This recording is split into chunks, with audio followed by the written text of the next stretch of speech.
When we were young, we were expected to learn and to observe many rules for living.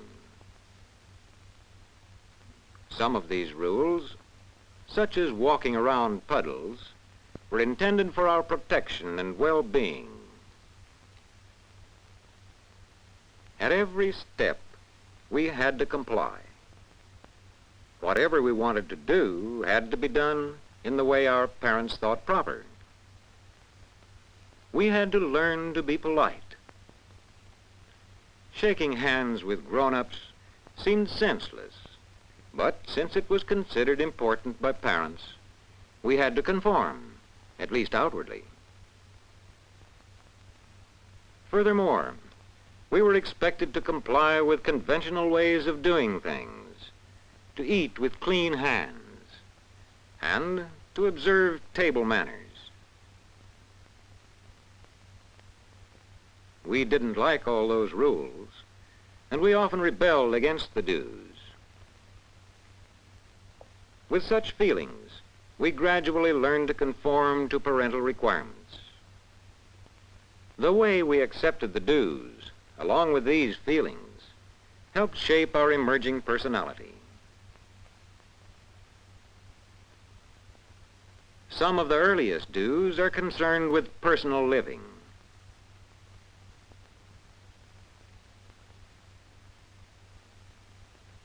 The little child, intent upon his own affairs, continually faces the necessity of learning those living habits which his parents require.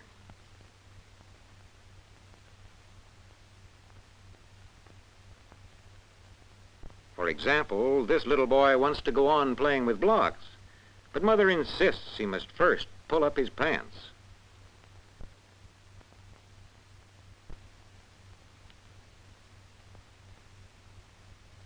Now that he has complied, he can go on playing with his toys. Soon he is tired of these blocks. He notices his crayons. And now he wants to draw some pictures. But he has forgotten one of the dues. So Mother reminds him that he must first put his blocks away. The boy obeys because he is eager to draw pictures.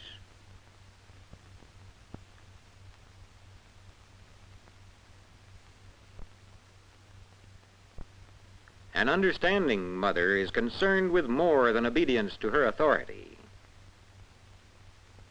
She realizes that it is important to help the child accept the dues and learn to perform them by himself. This develops self-discipline. He would like to go on drawing. However, Mother tells him that it is time to go to bed. This is another of the dues designed to help him form orderly living habits. With his pajamas on, he is ready for bed.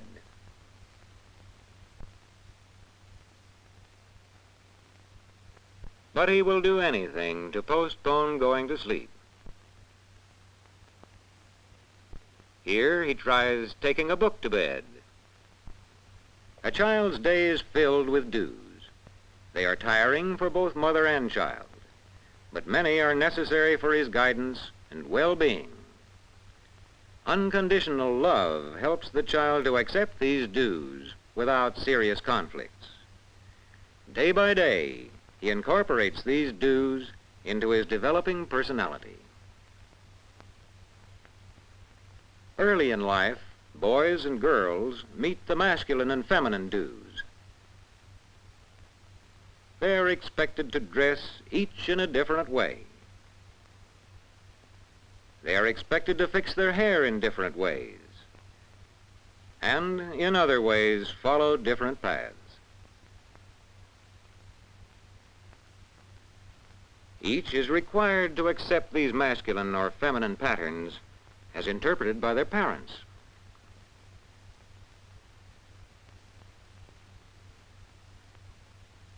Little girls usually enjoy playing with dolls.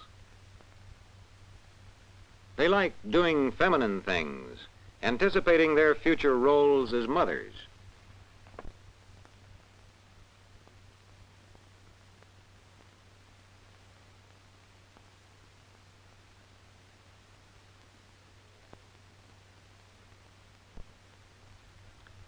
Occasionally, girls find that they are not supposed to do some of the things boys do.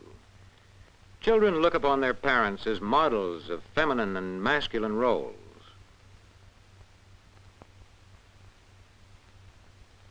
Most boys like masculine activities, but naturally, some take to them more easily than others.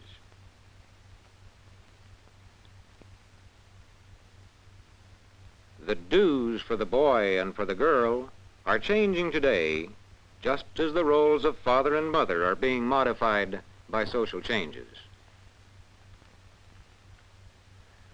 How boys and girls in their early years accept these masculine and feminine patterns, and how they feel about their future roles, further shape their personalities. Every child is expected to accept the dues for human relations, to be sociable, whatever his personal feelings. For example, children must learn to settle differences in friendly manner. These two want to ride the tricycle, but haven't learned the dues of sharing.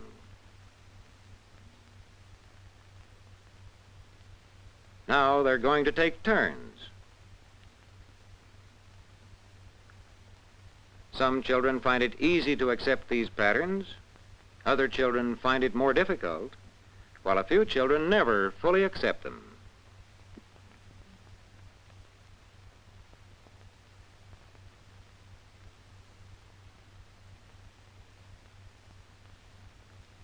Living together also means learning to do what others want.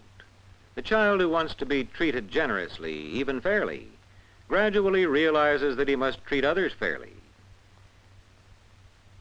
Through this continual give and take in play, children are practicing the many dues for social living. Thereby, they learn to cooperate.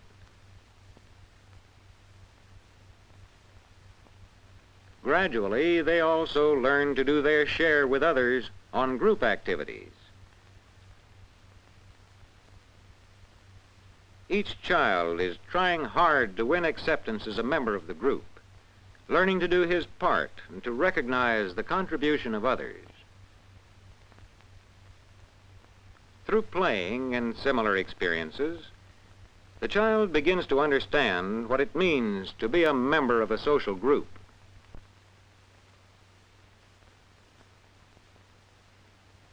These children have already learned many dues for living together. These dues will increasingly shape their pattern of human relations. As each child accepts these dues in his individual way, so his personality develops.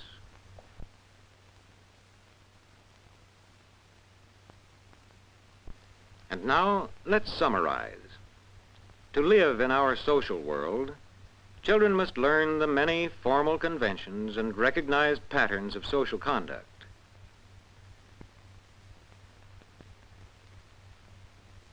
Through play and make-believe, children reveal their own version of the dues and what these dues mean to them.